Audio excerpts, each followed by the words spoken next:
करोड़ नहीं बल्कि कई सौ करोड़ की एम्पायर बन चुकी है। तो चलिए आज जानते हैं कि बीजे सांघवी और उनके दोस्तों ने कैसे हर मुश्किल को पार कर हिंदुस्तान पेंसिल्स को भारत के टॉप स्टेशनरी ब्रांड्स में ला खड़ा किया।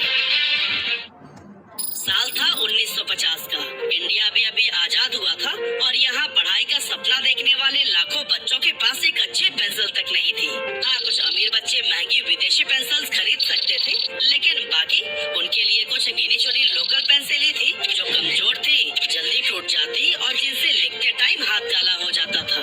असल में इंडिया के अंदर अच्छी पेंसिल्स बनती ही नहीं थी। अगर किसी को क्वालिटी पेंसिल चाहिए होती थी तो उसे इंग्लैंड, जर्मनी या फिर जापान की महंगी इंपोर्टेड पेंसिल्स खरीदनी पड़ती थी। उस टाइम AW, फैबर-कास्टल, मित्सुबिशी पेंसिल और स्टेडलर जैसी विदेशी कंपनियां ही इंडियन मार्केट पर राज कर रही थी। लेकिन प्रॉब्लम ये थी कि एक कॉमन मिडिल क्लास आदमी के लिए इतनी महंगी पेंसिल खरीद पाना ऑलमोस्ट इम्पॉसिबल था। इसीलिए बच्चे नरकट की कलम और दवात की स्याही से लिखा करते थे और अगर किसी बच्चे के पास लकड़ी की पेंसिल आ जाए तो फिर वो अपने दोस्तों के बीच एकदम VIP बन जाता। लेकिन फिर एंट्री हुई बीजे सांघवी उर्फ बाबू भाई की, जो कि इन्हीं हालातों को एक्सपीरियंस करते हुए बड़े हुए थे। बीजे सांघवी पढ़ने में तो काफी तेज थे, लेकिन फाइनेंशियल प्रॉब्लम्स ने उनका आगे का रास्ता रोक दिया। उन्होंने जैसे तैसे हाई स्कूल तो पूरा कर लिया, लेकिन आगे की पढ़ाई के लिए पैसा नहीं था, इसीलिए पढ़ाई बीच में ही छोड़नी पड़ी और उनके इंजीनियरिंग का सपना अधूरा ही रह गया। कुछ इसी तरह से समय बीतता गया और जब बाबू भाई थोड़े बड़े हुए तो उन्होंने देखा कि गरीब बच्चों के पास एक मामूली पेंसिल तक नहीं है और फिर ये देखकर उन्होंने ठान लिया कि बच्चों की इस प्रॉब्लम को वो खत्म करके ही रहेंगे। अब भले ही कैमलिन जैसी कुछ देशी कंपनीज ने इंडिया में पेंसिल मैन्युफैक्चरिंग शुरू कर दी थी, लेकिन क्वालिटी वाइज वो फॉरेन ब्रांड के जितना स्मूथ और स्ट्रॉन्ग नहीं थे। और दोस्तों, प्रॉब्लम तो यहाँ तब और भी ज्यादा बढ़ जाती थी। सरकार ने विदेशी इंपोर्ट्स पर डिपेंडेंसी को कम करने के लिए स्वदेशी इंडस्ट्रीज को प्रमोट करना शुरू कर दिया और फिर यहीं से इंडियन पेंसिल इंडस्ट्री का भी टर्निंग पॉइंट आया।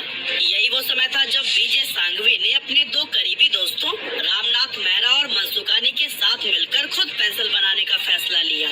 लेकिन दोस्तों, पेंसिल बनाना इतना आसान काम नहीं था। प्रॉब्लम ये थी कि उस जमाने में पेंसिल मैन्युफैक्चरिंग टेक्नोलॉजी सिर्फ कुछ गिनी चुनी फॉरेन कंपनीज के पास में ही थी। अब इन तीनों दोस्तों के पास में हुनर तो बहुत था, लेकिन नॉलेज नहीं। इसीलिए तीनों दोस्त जर्मनी चले गए और वहाँ पेंसिल मैन्युफैक्चरिंग की बारीकियाँ सीखी।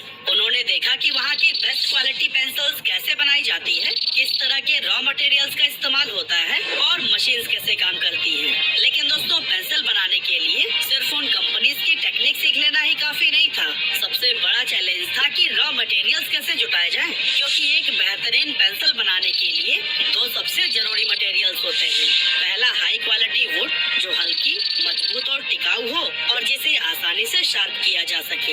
इसके लिए सीडर वुड यानी कि देवदार की लकड़ी का इस्तेमाल किया जाता था, जो कि ज्यादातर फॉरेन कंट्रीज में ही पाई जाती थी। लेकिन प्रॉब्लम ये थी कि इसे इम्पोर्ट करना बेहद महंगा था। और कुछ इसी तरह से दूसरा सबसे जरूरी मटेरियल था ग्रेफाइट कोर, यानी एक ऐसी लीड जो कि ना तो बहुत ज्यादा सॉफ्ट हो और ना ही बहुत हार्ड, यानी जो लिखने पर ना तो जल्दी खिसे और ना ही इतनी सख्त हो कि कागज पर लिखते टाइम दबाव डालना पड़े। एक्चुअली ग्रेफाइट कोर को सही बैलेंस में बनाने के लिए कार्बन और क्ले के एकदम सटीक मिक्सचर की जरूरत होती थी। लेकिन यहाँ सबसे बड़ी दिक्कत यह थी कि इंडिया में न तो उस क्वालिटी की लकड़ी मिलती थी और न ही प्योर ग्रेफाइट। ऐसे में जो लोकल पेंसिल कंपनीज थी उन्हें ये दोनों ही चीजें इंपोर्ट करनी पड़ती थी, जिससे उनका प्रोडक्शन कॉस्ट बहुत ज्यादा बढ़ जाता था। यही वजह थी कि ज्यादातर लोग इस बिजनेस में घुसने की हिम्मत ही नहीं करते थे। लेकिन बीजे सांघवी और उनके दोस्तों ने ठान लिया कि अगर भारत में रिसोर्सेज अवेलेबल नहीं है तो फिर हम अपना रास्ता खुद बनाएंगे। हालांकि ये काम इतना आसान नहीं था। इसमें सबसे बड़ा चैलेंज था लकड़ी का अरेंजमेंट करना। अब जो सीडर वुड था वो बेसिकली अमेरिका से इंपोर्ट होकर आता था। यही वजह था कि उसे यूज करना बहुत महंगा पड़ता। इसीलिए तीनों दोस्तों ने इंडिया में ही एक बेहतर अल्टरनेटिव ढूंढने का फैसला लिया और फिर वो कई राज्यों के जंगलों में महीनों तक घूमे और सैंपल्स को लगातार टेस्ट किया। बार बार फेल हुए, लेकिन फिर भी पीछे नहीं हटे और फिर आखिरकार एक ऐसी लकड़ी का सोर्स मिला जो कि इम्पोर्टेड सीडर वुड के जितना ही स्ट्रॉन्ग और टिकाऊ था। असल में इस लकड़ी का नाम था पॉपुलर वुड, यानी कि चिनार की लकड़ी। ये लकड़ी हल्की भी थी और आसानी से शार्प हो सकती थी, यानी कि पेंसिल बनाने के लिए बिल्कुल परफेक्ट। लेकिन अभी भी ग्रेफाइट कोर को डेवलप करने की चुनौती तो बाकी ही थी। इसका सलूशन निकालने के लिए उन्होंने लोकल मैन्युफैक्चरर्स और रिसर्चर्स के साथ मिलकर एक नया फॉर्मूला डेवलप किया और फिर महीनों की मेहनत के बाद एक ऐसा ग्रेफाइट तैयार हुआ जो न सिर्फ स्मूथ था बल्कि ड्यूरेबल भी। यानी कि अब उनके पास लकड़ी थी और ग्रेफाइट भी, लेकिन एक और बड़ा चैलेंज अब भी था कि इसे बनाने वाली मशीन कहाँ से लाए, क्योंकि उनके पास इतने पैसे ही नहीं थे कि विदेश से नई मशीन इंपोर्ट कर सके। इसीलिए उन्होंने लोकल इंजीनियर्स और कारपेंटर से बात करके भारत में ही मशीनरी को तैयार करवाने का फैसला लिया। वो अलग अलग वर्कशॉप में गए, विदेशी मशीन्स के वर्किंग्स को समझने की कोशिश की, दिन रात एक्सपेरिमेंट किया और फिर छोटे छोटे पार्ट्स को इधर उधर से कलेक्ट करके एक ऐसी मशीन तैयार की जो कि मिनिमम कॉस्ट में मैक्सिमम क्वालिटी की पेंसिल्स बना सकती थी। हालांकि इस मशीन को जुगाड़ टेक्नोलॉजी का सहारा लेकर बनाया गया था, इसीलिए इसकी स्पीड बहुत ज्यादा स्लो थी और यह मशीन हमेशा खराब हो जाती थी। और दोस्तों, बीजे सांघवी इतने परेशान हो गए थे कि पैसों की तंगी, लगातार मेहनत और मशीनों के साथ दिन रात जूझना, इस सब का असर उनकी मेंटल हेल्थ पर ऐसा पड़ा कि बिना नींद की गोली लिए एक रात सोना भी मुश्किल हो गया था। लेकिन वो जानते थे कि अगर यहाँ हार मान लेना तो सब कुछ खत्म हो जाएगा। आखिरकार मशीन्स में कई सारे एडजस्टमेंट्स और अपग्रेड्स करने के बाद से वह पहले से काफी तेज रफ्तार से पेंसिल्स बनाने लगे और फिर इसी कामयाबी को देखते हुए साल 1958 में हिंदुस्तान पेंसिल्स लिमिटेड की नींव रखी गई और फिर उसी साल लॉन्च हुई नटराज 621 HP पेंसिल, जो न सिर्फ इम्पोर्टेड ब्रांड्स की जितना बेहतरीन थी बल्कि इंडियन वेदर कंडीशंस के हिसाब से और भी ज्यादा टिकाऊ थी। कंपनी को पता था कि अगर इंडियन मार्केट में सरवाइव करना है तो सबसे पहले उन्हें लोगों के बजट के अकॉर्डिंग ही प्रोडक्ट बनाना होगा। इसीलिए उन्होंने अपनी पेंसिल्स को काफी सस्ते प्राइस पर मार्केट में उतारा। लेकिन यहाँ प्रॉब्लम ये थी कि कस्टमर्स फिर भी इसे खरीदने को तैयार नहीं थे, क्योंकि जैसा कि हमने आपको पहले भी बताया कि उस टाइम पर मेड इन इंडिया प्रोडक्ट्स को लेकर हम इंडियंस के मन में खराब क्वालिटी का परसेप्शन बना हुआ था। इसी वजह से दुकानदार भी स्वदेशी सामान को अपने दुकान में रखने से कतराते थे। ऐसे में कंपनी के सामने सबसे बड़ी चुनौती थी लोगों का भरोसा जीतना। असल में बीजे सांघवी और उनके दोस्तों को पता था कि इस पेंसिल को सिर्फ लोगों तक पहुंचाने की देरी है, क्योंकि यूज करने के बाद से तो वो खुद ही इसकी क्वालिटी को पहचान लेंगे। इसीलिए उन्होंने सबसे पहले अपना डिस्ट्रीब्यूशन नेटवर्क मजबूत करने पर फोकस किया। बड़ी बड़ी दुकानों की बजाय छोटे छोटे ही स्टेशनरी स्टोर्स को टारगेट किया और शॉपकीपर्स को कन्विंस करने लगे कि वो उनकी पेंसिल्स भी बेचना शुरू करें। लेकिन दिक्कत ये थी कि शॉपकीपर्स पहले से ही इम्पोर्टेड ब्रांड्स बेच रहे थे और उन्हें लग रहा था कि और इंडियन ब्रांड्स की तरह ये नई इंडियन पेंसिल भी ज्यादा दिनों तक नहीं टिक पाएगी। और फिर जब इस स्ट्रैटेजी से कुछ खास सक्सेस नहीं मिली तो उन्होंने एक नया प्लान बनाया जो था सीधे स्टूडेंट्स तक पहुंचना। अब उन्होंने स्कूल्स और कॉलेजेस में नटराज पेंसिल्स के कुछ फ्री सैंपल्स बांटने शुरू कर दिए और फिर जैसे ही स्टूडेंट्स ने इसे आजमाया उन्हें तुरंत फर्क महसूस हुआ। ग्रेफाइट इतना स्मूथ और डार्क था कि लिखावट बोल्ड और क्रिस्पी दिखती थी, साथ ही इसकी लीड भी इम्पोर्टेड पेंसिल से कहीं ज्यादा मजबूत थी। और सबसे बड़ी बात, उस जमाने में पेंसिल्स के साथ दिए जाने वाले इरेजर्स बहुत ज्यादा डस्ट छोड़ते थे, लेकिन नटराज 621 HP के साथ मिलने वाले इरेजर डस्ट फ्री था। इन सब खूबियों की ही बदौलत देखते ही देखते स्टूडेंट्स के साथ साथ ऑफिस एम्प्लॉइज भी प्रोजेक्ट और डॉक्यूमेंट के लिए नटराज पेंसिल्स का इस्तेमाल करने लगे। 1970 आते आते नटराज 621 HP भारत में सबसे ज्यादा बिकने वाली पेंसिल बन चुकी थी और हिंदुस्तान पेंसिल्स लिमिटेड ने इंडियन मार्केट में अपनी स्ट्रॉन्ग प्रेजेंस बना ली थी। लेकिन दोस्तों, तब तक एक नया चैलेंज उनके सामने आ खड़ा हुआ था। कंपनी ने महसूस किया कि सिर्फ स्टूडेंट और ऑफिस वर्कर्स के लिए ही नहीं बल्कि प्रोफेशनल आर्टिस्ट, डिजाइनर्स और आर्किटेक्ट के लिए भी एक हाई क्वालिटी पेंसिल होनी चाहिए। एक ऐसी पेंसिल जो नटराज से भी ज्यादा स्मूथ, डार्क और ग्रिप करने में ज्यादा कंफर्टेबल हो। इसी जरूरत को ही पूरा करने के लिए 1970 में हिंदुस्तान पेंसिल्स लिमिटेड ने ही अप्सरा ब्रांड को लॉन्च किया। बेसिकली अप्सरा की लीड ज्यादा डार्क और स्मूथ थी और इसका खास फॉर्मूला इसे स्केचिंग और आर्ट वर्क के लिए परफेक्ट बनाता था। ऐसे में धीरे धीरे अप्सरा ने प्रोफेशनल आर्टिस्ट और डिजाइनर्स के बीच में अपनी जगह बना ली। इसी दौरान हिंदुस्तान पेंसिल्स ने भारत के बाहर भी अपने प्रोडक्ट को एक्सपोर्ट करने का फैसला किया और फिर आने वाले कुछ ही सालों में एशिया, मिडिल ईस्ट, अफ्रीका और यूरोप के बाजारों में नटराज और अप्सरा पेंसिल्स एक्सपोर्ट होने लगी। इस तरह एक देसी इंडियन ब्रांड अब ग्लोबल स्टेज पर अपनी पहचान बना रहा था। लेकिन फिर कुछ ऐसा हुआ जिसने हिंदुस्तान पेंसिल्स के लिए बाहर नहीं बल्कि अपने ही देश में सरवाइव करना मुश्किल बना दिया।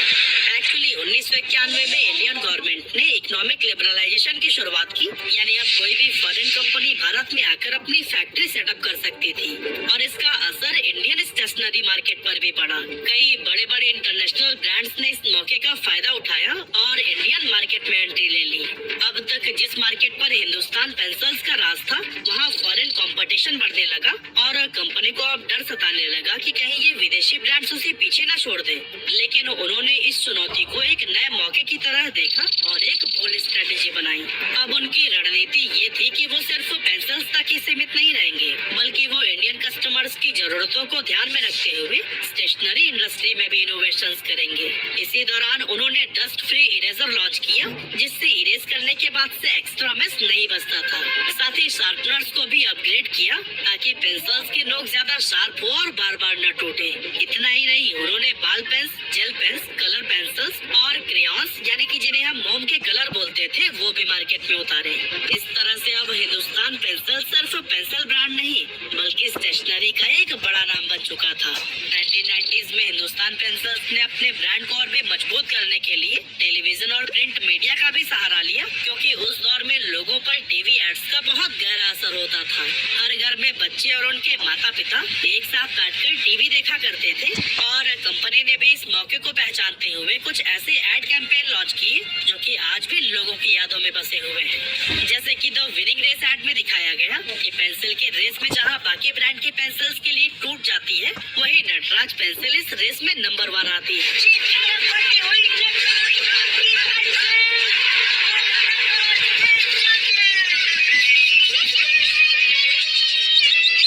कुछ इसी तरह से कंपनी ने चलती ही जाए नाम का एक एड कैंपेन भी लॉन्च किया, जो कि उस समय काफी पॉपुलर रहा और कंपनी को इसका बहुत फायदा भी मिला। नटराज पेंसिल चलती ही जाए। इसके बाद से अप्सरा पेंसिल्स के लिए एक अलग स्ट्रेटेजी बनाई गई। Extra dark, extra smart tagline के साथ एक एड लॉन्च किया गया, जिसमें स्टूडेंट्स पेंसिल को ड्रम स्टिक की तरह यूज करके उसकी मजबूती दिखा रहे थे।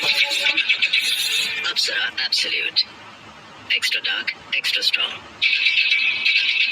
और दोस्तों, ये सभी एडवर्टीजमेंट्स ने नटराज और अप्सरा को घर घर में पॉपुलर बना दिया।